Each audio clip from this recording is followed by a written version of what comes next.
Bienvenue sur le podcast du Tao pour tous. Chaque semaine, je décrypte et démystifie pour vous la philosophie taoïste. Une sorte de Dao De Jing pour les nuls, version 21e siècle. Tout ça pour vous inspirer et vous donner des conseils concrets, que vous soyez pratiquant ou néophyte. Vous écoutez l'épisode 64, Qu'est-ce que le Qi ? Je suis Serge Gillette et depuis 2012, j'enseigne la pratique taoïste un peu partout en France. Je suis aussi fondateur de TheDaoProject.org, la seule plateforme dédiée à l'apprentissage, pratique et moderne du taoïsme.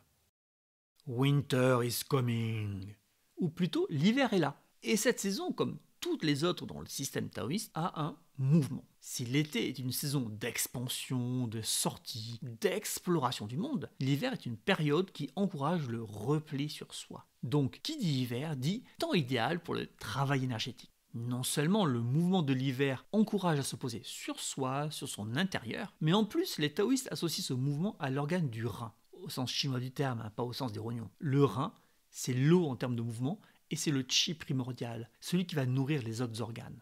Là, si vous dites « Oula, c'est pas pour moi ces trucs farfelus », prenez la peine d'écouter pour vous faire votre opinion. Qui sait, vous pourriez apprendre 2 ou 3 trucs. Dans l'esprit de ce marronnier, sans surprise, dans les prochaines masterclass, nous ferons beaucoup de travail énergétique. Et dans cet épisode, je vous propose à tous de plonger aux racines du qi. J'en profite pour clarifier quelques notions et démystifier quelques croyances brumeuses avec mon tact et ma sensibilité légendaire. En parlant de tact, n'en déplaise à nombre de personnes qui, baignant dans le fumeux new ageux, confondent tout et s'offusquent quand on veut amener des précisions. Le qi est quelque chose de très précis. Cette précision tient au fait que l'on peut en donner une définition non ambiguë. Tiens, d'ailleurs, ça c'est un truc marrant à tester. Quand vous avez un doute sur votre interlocuteur, vous ne savez pas trop s'il maîtrise son sujet ou pas, demandez-lui une définition claire d'un des concepts dont il parle. C'est quoi l'énergie ? C'est quoi l'esprit ? C'est quoi une émotion ? Si la personne est incapable de vous donner une explication précise, en quelques mots, si sa tentative passe par des mots fourre-tout, dont le sens est mal défini, peu clair, c'est comment dire, pas bon signe. Ça veut dire qu'à minima dans son esprit, ce n'est pas clair. Aussi fumeux et brumeux que son essai d'explication. De mon expérience, c'est en général qu'elle n'y comprend rien, mais qu'elle veut frimer, faire croire, qu'elle veut briller. Petite mise en situation. C'est quoi l'énergie ? Oui, alors tu vois, l'énergie, les énergies, en fait, c'est ce que tu sens, tu vois. Quand tu rentres dans un lieu, il y a des positives, des négatives. En fait, c'est comme les personnes. Il y en a avec qui tu te sens bien, d'autres pas. Enfin, tu vois, c'est des vibrations, quoi. C'est parti pour une petite analyse bien cartésienne. Est-ce que Sophie a donné une définition de l'énergie ? Non. Est-ce qu'elle a précisé le concept ou est-ce qu'elle a noyé le poisson ? On pourrait tenter de croire qu'elle a apporté des éclaircissements en se référant à des exemples du monde réel, comme des lieux ou des personnes. Vraiment ? Ce que je sens quand je rentre dans un lieu, quand je vais chez Tati Daniel, et qu'à l'ouverture de sa porte d'entrée, je suis sauvagement agressé par une odeur d'urine de chat, c'est que je sens l'énergie ? Si quand je pousse la porte du hammam, je ressens brutalement l'humidité qui se colle à mon corps, je sens l'énergie ? Non, bien sûr. Le fait de donner des exemples n'est pas identique à donner une définition. Un exemple ne définit rien, car il est composé d'un très grand nombre de caractéristiques. Si le hammam est le seul endroit où je sens quelque chose en y entrant, est-ce que ça veut dire que l'énergie est bleue comme les carreaux et qu'elle sent l'eucalyptus ? Je ne parle même pas de son exemple avec les personnes. Enfin si, je vais en parler justement. Imaginons que quelqu'un te suit dans tes délires, dans tes croyances ridicules, dans ton idéologie déconnante. Tu te sens bien avec cette personne. C'est donc qu'elle a une énergie positive ? Si en revanche, quelqu'un essaye de t'aider et que cela te met le nez dans tes contradictions et que tu ne le supportes pas, cette personne est négative ? Je pense que l'histoire sur ces dernières décennies de nombreuses sectes montre clairement le contraire. Et j'en profite pour faire un peu de pub pour un super documentaire sur la secte Ecovie qui est accessible en replay sur Arte en ce moment. Ne le ratez pas. Prenez le temps de le visionner et observez attentivement les expressions faciales des personnes qui racontent leur histoire. Les exemples, les images ne sont pas des définitions. Ce sont des éléments que l'on donne après avoir donné la définition pour illustrer. Selon toi, si tu peux pas donner une définition d'un concept, tu ne sais pas ce que c'est ?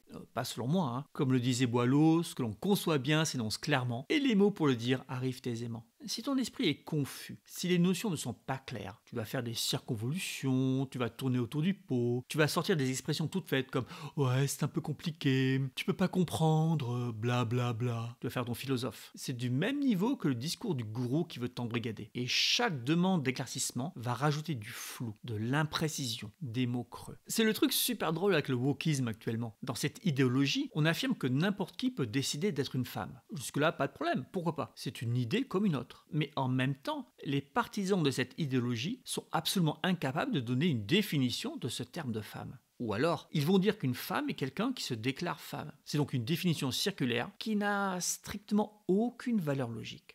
Bizarrement, ce manque de cohérence ne les gêne pas. Pour un esprit sain, c'est le drapeau rouge qui se lève et l'arbitre qui siffle le pénalty. C'est carton rouge là. Faites un tour sur des plateformes de vidéos et vous aurez un florilège de discours flous où l'on cherche à noyer le poisson. C'est très très amusant, à petite dose, n'en abusez pas. Ouais, bon, avec tout ça, t'as toujours pas donné de définition de l'énergie. Tout à fait. Imaginons que je te dise que l'énergie, c'est le truc que tu sens quand tu fais l'exercice chauffer le centre, ou quand tu as les mains qui picotent, ou quand pendant l'exercice du chapelet de perles célestes, un frisson te remonte le long de la colonne vertébrale. Mais c'est des exemples ça, c'est pas une définition.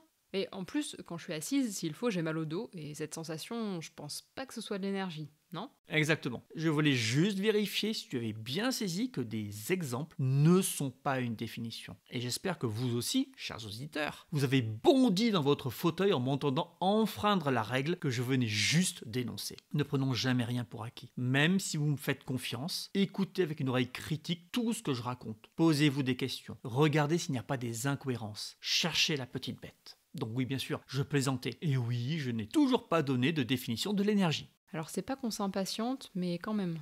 Alors, il va falloir attendre encore un peu que je définisse deux autres termes. Je dois faire ça car l'énergie est le produit d'autre chose, d'une source. Sans avoir défini ce qu'est cette source, je ne peux pas clairement vous dire ce que nous autres taoïstes appelons énergie. Ok, c'est évident. C'est évident, mais combien de fois avez-vous vu des définitions circulaires ou des définitions qui s'appuient sur des mots, des concepts qui n'ont pourtant pas été précisés de manière claire, sans équivoque? Allez, au hasard, des mots comme âme, esprit, être, amour, émotion, ego. Ouais, on voit que ça. On ne voit que ça sur les réseaux sociaux, mais on voit aussi très souvent ça dans des publications spécialisées. Combien de fois dans un livre traitant d'alchimie, je vois des mots comme sel, soufre, mercure introduits dans le discours sans que la moindre définition n'ait été donnée au préalable. Soit on pense que le lecteur connaît le sens précis du mot dans ce contexte, soit on passe outre le fait qu'il puisse l'ignorer, soit pire, on n'a pas de définition du concept. Le premier cas relève de la négligence et d'un manque d'empathie. Les deux autres cas ne sont qu'une certaine forme de malhonnêteté. Et les deux termes que tu voulais définir? Revenons en effet à nos moutons, comme le dirait le juge dans la farce de Maître Patelin. Il y a des choses qui sont constituées de matière. Le fauteuil dans lequel je suis assis, le micro qui enregistre cet épisode, l'air dans cette pièce, les nuages plus haut dans le ciel. Toutes ces choses sont matérielles. On peut les peser ou les mesurer d'une manière ou d'une autre. On peut peser l'air qui est dans la pièce et sa température est mesurable. Mon micro occupe un volume qui est mesurable. Il a de même une masse mesurable. Quel que soit son état, la matière a une réalité que des instruments de mesure peuvent appréhender avec plus ou moins de précision. Elle est de plus régie par des lois en apparence immuables que l'on comprend plus ou moins bien. L'existence de ces lois fait que nous pouvons reproduire une expérience, et si les conditions initiales sont très proches, le résultat, lui aussi, sera très proche. Ainsi, chaque fois que je lâche le stylo que je tiens dans ma main, il tombe. C'est pas une théorie, c'est une loi de l'univers. N'en déplaise à ces partisans de la Terre plate qui pensent que la gravité est une théorie inventée par l'homme. Je leur suggère juste de sauter d'un immeuble de 10 étages et de voir si c'est une théorie ou si c'est une loi de l'univers.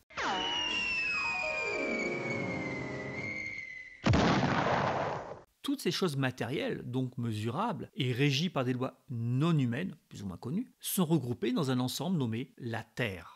La définition, ça serait que la Terre, c'est l'ensemble des choses mesurables?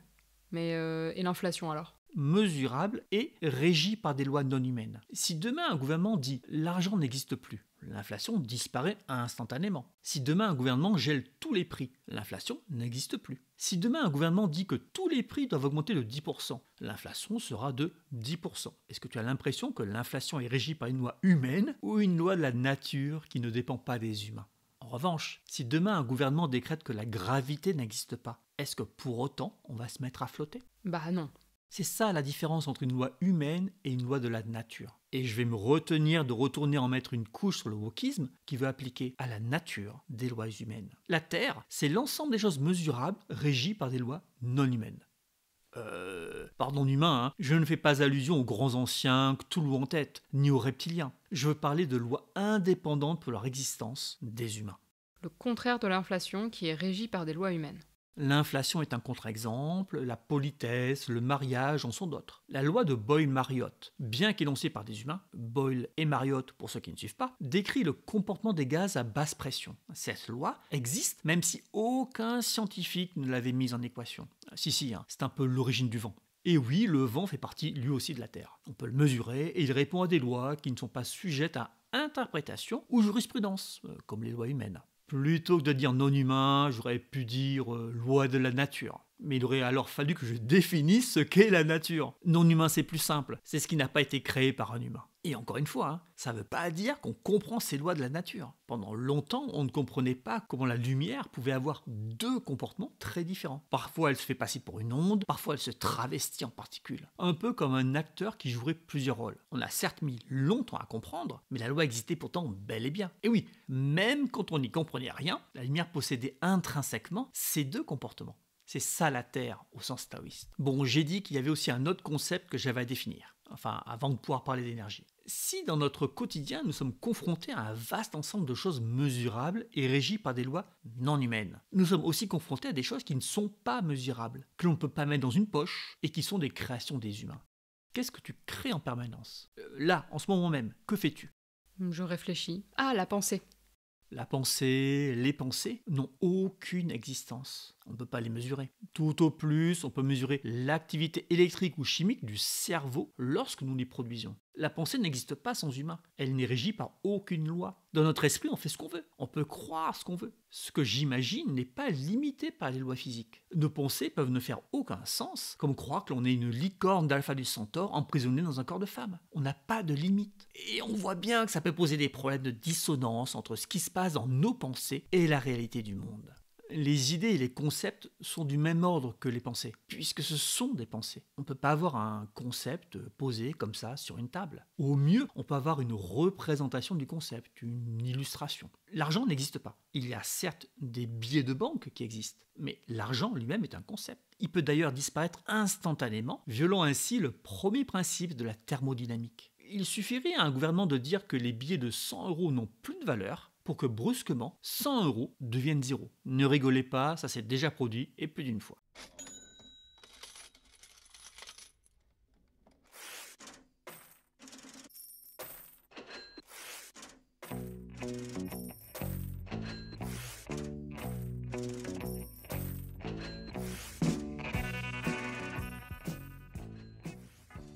On ne peut pas tenir un concept ou une idée dans sa main ou dans sa poche. En revanche, on peut en parler. On ne peut d'ailleurs rien faire d'autre que d'en parler, d'y penser, ou d'essayer de l'exprimer sous une forme ou sous une autre. Ainsi, l'amour, le bonheur ne sont que des concepts. On peut créer des poèmes, des chansons, des films, des livres sur le sujet, mais aucun de ces supports matériels n'est l'amour ou le bonheur. Ce monde des idées, des concepts, des pensées est appelé par les taoïstes le ciel. Bon, on a donc deux pôles opposés. D'un côté, la Terre qui est extrêmement matérielle et donc yin, et de l'autre côté, le ciel qui manque fortement de substance et qui est extrêmement Yang. yang, tout à fait. Et l'énergie ? J'y arrive. Ce qu'on dit chez nous, c'est que cette division de l'univers en deux pôles opposés va donner naissance à un mouvement. Ce mouvement, on lui donne un nom, et c'est le chi, l'énergie, la vie, le souffle. Alors, si vous voulez une définition, ça serait l'énergie et le mouvement entre le ciel et la terre. Vous remarquerez que je n'ai pas dit que ça existait, mais bien que c'est ce qu'on raconte chez nous. C'est notre vision des choses. Et vous avez le droit d'en avoir une différente. Mais alors, la chaleur et l'électricité ? Ne satisfont pas la définition du chi pour les taoïstes. La chaleur est un mouvement au sein de la matière. C'est quelque chose de mesurable qui suit des lois précises et bien connues. La chaleur fait donc partie de la terre. Il en va de même pour l'électricité, qui est un déplacement de particules chargées et donc de matière. On a des mesures, des règles, la loi d'Ohm, tout ça quoi. L'énergie au sens taoïste est d'une autre nature, puisque c'est un mouvement entre le ciel et la terre. Elle a autant d'affinité avec le monde matériel qu'avec le monde des idées. Et on verra à un moment dans notre entraînement que ça va servir. Petit spoiler, ça sera quand on s'entraînera à la grande respiration ou quand on cherchera à l'utiliser. Souvenez-vous donc que le chi ne peut pas être par définition de la chaleur, de l'électricité, du magnétisme. C'est autre chose. Et ce quelque chose est un pont entre deux mondes dont on fait l'expérience à chaque instant. On en fait l'expérience à chaque instant car nous aussi nous sommes entre deux mondes. Nous sommes composés d'un corps extrêmement matériel qui a sa masse et qui appartient à la Terre, et un esprit qui fait n'importe quoi, sans vraiment de limite, un peu comme un vent fou. Et l'esprit, lui, est lié au ciel. Tu as dit que le corps est dans la terre, mais que l'esprit est lié au ciel. Mais il n'est pas dans le ciel. Non, il est lié. Notre esprit est heureusement en relation avec le monde matériel. Il est ancré, enfin, pas toujours, hein, mais on va dire qu'on aimerait qu'il soit ancré, collé, accroché à notre corps. Heureusement, hein, car s'il n'était pas accroché, il s'en irait et... Ce serait la mort. Quick, en effet. C'est pour ça que je dis que notre esprit est lié au ciel. Mais il n'y est pas. Il a un pied dedans et un pied dehors. Mais si le chi, c'est le mouvement entre le ciel et la terre, et que dans l'humain, on a un morceau terre et un morceau presque ciel, on doit aussi avoir un mouvement. Eh oui, c'est notre chi. Et comme on n'a qu'un morceau du ciel en nous, notre chi est imparfait. Il nous manque quelque chose. Retrouver ce qui nous manque pour avoir un chi parfait est un morceau important de l'entraînement énergétique. On pourrait dire que dans l'humain de base, le chi est abattardi, sali, pollué. Dans les textes, on ne décrit jamais ce chi-là de mauvaise qualité, hein, mais toujours le chi propre, celui de l'univers, le yuan chi, l'énergie originelle. Ainsi, l'énergie est lumineuse comme une escalade vers le ciel, sombre comme une plongée dans les abysses, vaste comme une dissolution dans la mer, compacte comme existante en son sein. Neiye, chapitre 1. Eh ben ouais, ce que j'ai pris le temps de vous expliquer est décrit dans cet extrait. Le chi touche à la fois le ciel et le plus profond du monde matériel. Il est partout, car les idées, et donc le ciel, n'est pas un endroit localisé. Il est partout, mais il a une espèce de densité. Alors, si vous avez le bon goût de suivre mes cours, vous avez, selon votre avancement, expérimenté concrètement chacun de ces vers. Et vous savez aussi à quoi l'auteur du Neiye fait allusion avec l'idée de compacité. Après, il continue et donne des clés pour travailler le chi, soit littéralement pour faire du qigong. Le chi ne peut être emprisonné par la force, mais obtenu par une capacité tranquille. Ne l'appelle pas par la parole. Tu peux alors accueillir le son. Accrochez-vous à ça et ne le perdez pas. C'est cela, développer la manifestation. Neiye, chapitre 1. Vous avez là deux éléments clés du travail de l'énergie interne. Le premier est cette idée que la force ne va pas fonctionner. C'est l'un des premiers problèmes que va rencontrer le pratiquant quand il fait des exercices d'alchimie interne. Il va vouloir obtenir un résultat et il va forcer. Il va se concentrer, il va se tendre, il va crisper ses tendons. Le chi est, selon notre définition, un mouvement. Est-ce qu'il est logique de se crisper pour le sentir ou l'encourager ? Ne serait-il pas plus logique d'être relâché pour qu'il s'effectue du mieux possible ? Comme vous le voyez, les définitions servent car en précisant de manière claire les concepts, elles donnent des clés sur la manière de les mettre en application. Si vous n'avez pas encore fait la leçon gratuite sur la découverte de l'énergie, je vous encourage à aller vous inscrire gratuitement sur thedaoproject.org. En prime, vous avez plein de cadeaux, dont des fiches conseils, des exercices de méditation, un exercice pour apprendre à se tenir droit. Il y a même un test pour mesurer votre état émotionnel. Il suffit de s'inscrire pour y avoir accès. Dès qu'on attaque le premier exercice du cursus de petite circulation, on va se retrouver avec une espèce de dilemme. D'un côté, si on s'engage dans ce cursus, c'est qu'on désire un résultat, qu'on veut obtenir quelque chose. On ne sait pas quoi, mais on veut un truc. Ce désir va créer une attente. À cela, on peut rajouter l'envie de bien faire, que l'exercice soit le mieux réalisé. On veut être un bon élève, bien appliquer les conseils, bien appliquer toutes les astuces. Tout ça, même partant d'une bonne intention, va participer à une crispation globale, un peu contre-productive. Mais alors pourquoi tu donnes tous ces conseils si ça crispe ? Parce qu'il faut les donner pour pouvoir passer au-delà de la simple découverte, pour aller au-delà du survol du sujet. Tous les conseils que je donne devront obligatoirement être appliqués à un moment ou à un autre. Mais c'est pas pour ça qu'il faut chercher à tous les appliquer en même temps à la première leçon. Et ça ne signifie certainement pas qu'il faut les appliquer avec de la force. Souvenez-vous, quand vous avez appris à conduire, votre moniteur vous répétait sans cesse de vérifier vos rétroviseurs extérieurs, votre rétroviseur central, d'enlever le pied de l'embrayage, puis de plus ou moins tout faire en même temps avec un changement de vitesse ou voire un changement de direction. Il vous a fallu passer par des étapes. Le moniteur vous a dit tout ce qu'il fallait faire. Et vous avez par exemple commencé par systématiquement vérifier votre rétroviseur gauche, mettons, avant toute décision. Petit à petit, vous avez intégré les autres consignes. Vous n'avez juste pas eu le choix. Et c'est normal. Personne ne peut assimiler plusieurs choses en même temps. Il faut de la séquentialité, de la progressivité. Alors moi, je vous donne plein de conseils. Et vous en prenez un ou deux. Et à cette leçon, vous essayez de les appliquer. Demain, quand vous referez le cours, vous en appliquerez peut-être un autre. Et si c'est pas demain, ce sera la semaine prochaine, à votre rythme. Petit à petit, vous allez intégrer de meilleures manières de faire. Certaines seront plus faciles que d'autres et vous commencerez naturellement par elles. Moi, j'ai aucun moyen de savoir pour un élève donné ce qui sera le plus simple à prendre en considération, ce qui sera le plus naturel pour lui. Je suis donc obligé de tout dire pour qu'il fasse son choix. Enfin, un choix plutôt inconscient. Le pire, c'est que je donne pas tous les conseils. J'en donne uniquement certains dont je pense qu'ils sont les plus applicables. Je fais un tri. Je n'imagine même pas ce qui pourrait se passer si je donnais réellement toutes les consignes d'un coup. Ceux qui ont fait les 2 masterclass sur les points clés d'un bon Qigong ont une idée du sujet. On se retrouve avec 18 points clés à appliquer à chaque fraction de seconde. Très très difficile à réaliser au départ sans se tendre. Bon, toujours est-il que vous ne devez pas vous crisper. Vous ne devez pas utiliser la force, le contrôle, la coercition pour sentir le chi, pour le générer, pour le diriger. Ça marche juste pas comme ça. Ça, c'était le premier point. Le second concerne la parole. Ce n'est pas parce que vous dites « je sens le chi, le chi est puissant en moi » que vous allez pour de vrai le sentir.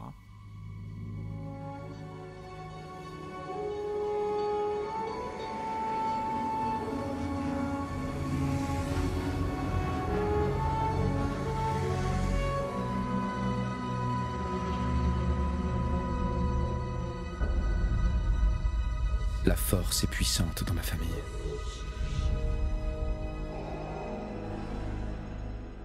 Tout ce que vous allez faire, c'est de créer un discours creux qui dissimulera la vérité. Vous allez créer un pur fantasme qui n'aura de réalité que dans votre esprit et qui, une fois confronté au monde réel, va s'écrouler comme un château de cartes. C'est comme les gens qui pensent qu'il suffit d'imaginer d'être un arbre, d'avoir des racines sous les pieds et des branches qui montent très haut pour être enracinées. Elles tombent de haut, sans jeu de mots, quand on les pousse avec juste 2 doigts et qu'on leur montre qu'elles ont autant d'enracinement que Tante Bertha sans son déambulateur. C'est comme ces gens qui se disent généreux, bienveillants, à l'écoute, qui parlent beaucoup et qui, dès qu'on les contredit, passent d'un débat d'idées à une attaque personnelle. Oh, toi t'es négatif, tu devrais dissoudre ton ego quand même. Toi tu devrais plutôt la fermer et regarder la boue qui est dans ton esprit. Pour rire un peu, on m'a traité la semaine dernière sur un réseau social de personne égotique et dangereuse, car j'avais osé dire que l'apathie n'est pas une émotion. Pour cette personne, j'avais une énergie négative, voire j'étais dangereux. Elle a refusé de discuter sur les idées, mais ne s'est pas gênée pour m'attaquer personnellement. Comment dire ? La parole, au sens de création, de blablabla, n'a pas sa place dans l'alchimie interne. Tu as un exercice, tu le fais. Rappelez-vous la tablette des 100 caractères de Lu Dongbin. Tais-toi et pratique. Tu fais l'exercice et il se passe des choses. Point. Ensuite, on peut en discuter. Et c'est exactement ainsi que je procède avec mes élèves. On finit cet extrait avec quand même 2 vers d'avertissement. Accrochez-vous à ça et ne le perdez pas. C'est cela, développer la manifestation.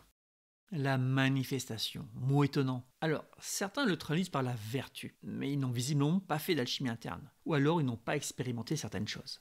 Pendant longtemps, on va pouvoir sentir que la manifestation du chi, le de chi, pas le chi lui-même. L'effet observable n'est pas la cause. Je vais donner un exemple pour que ce soit plus clair. Un courant électrique passant dans une ampoule crée de la lumière. La lumière est la manifestation du passage du courant électrique. On perçoit la manifestation, la lumière, pas la cause, le courant électrique. Le vent agite les arbres, les feuilles bruissent, on perçoit la manifestation du vent, pas ce dernier. C'est pareil pour le chi. Pendant longtemps, on va percevoir que ça chauffe, que ça picote, que ça vibre, que ceci, que cela, enfin peu importe. Tout ça n'est que de la manifestation.